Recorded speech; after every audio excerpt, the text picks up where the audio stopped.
she's either becoming more adventurous with flavor or she's becoming more adventurous with design. So as we continued, all the cakes, like as we got into the later cakes, they became a little bit more adventurous, and we really just wanted to show that on camera.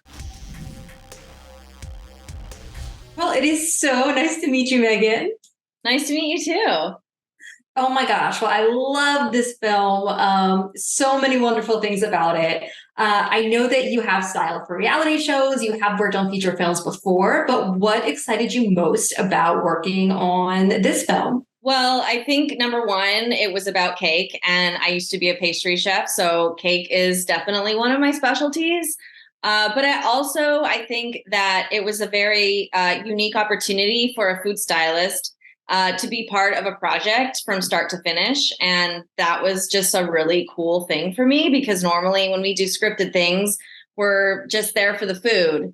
But this just so happened to be all about cake, and cake being a main character. So it was exciting. So, are you actually baking all these cakes from scratch? I mean, do you have a team behind you? What did the process actually look like?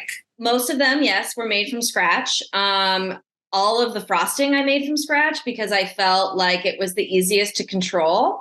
And then I had like a chocolate cake base I would always use, and it was very quick to put together. And then I had a vanilla cake base, and sometimes I would add, for the spiced rum, we'd add a little spice, we'd add some rum to it.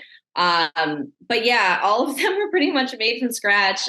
Sometimes when we had really heavy cake days, we would outsource from a bakery, maybe just like a blank cake, and then I could decorate over it.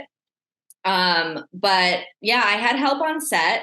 So I'm just used to, being a baker. So making multiple cakes, I could just like hammer them out and do them myself. And I'm just used to that. But I had people on set for me, so I could go and get the cakes set up, and then I could jet back home and I could make cakes for the next scene. There were really only a couple heavy cake days where they were back to back. Most of the time they were split up a little bit. Do you know how many cakes you ended up making for the film? Yes, I counted, I think in the beginning, like it was probably months ago when I was doing the counting. And this is including all of the test cakes that we made, all of the trials. And also we had a whole nother shoot of cakes by D. Lang that we made for like D. Lang's cookbook.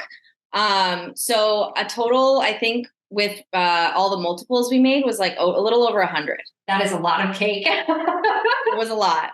But you can never have too much cake, so. I know.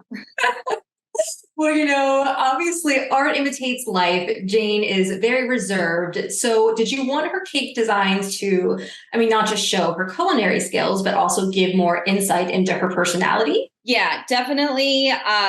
We wanted to show, like, we had the cakes we had a cake wall, which showed our timeline. That way, as we're looking at it, we can see how the cakes sort of like grow and adapt. And, she's either becoming more adventurous with flavor or she's becoming more adventurous with design. So as we continued, all the cakes, like as we got into the later cakes, they became a little bit more adventurous, and we really just wanted to show that on camera. Well, this might be a hard question given how many cakes you made, but do you have a favorite one that you created? It's so hard to answer that because I really have a connection to all of them because I poured my, heart and soul into them. But the Chinese prune cake, which we only see quickly when they open the fridge, really resonated with me because it was this pretty shade of lavender with like edible flowers pressed in the sides. And I just thought it was a really elegant cake.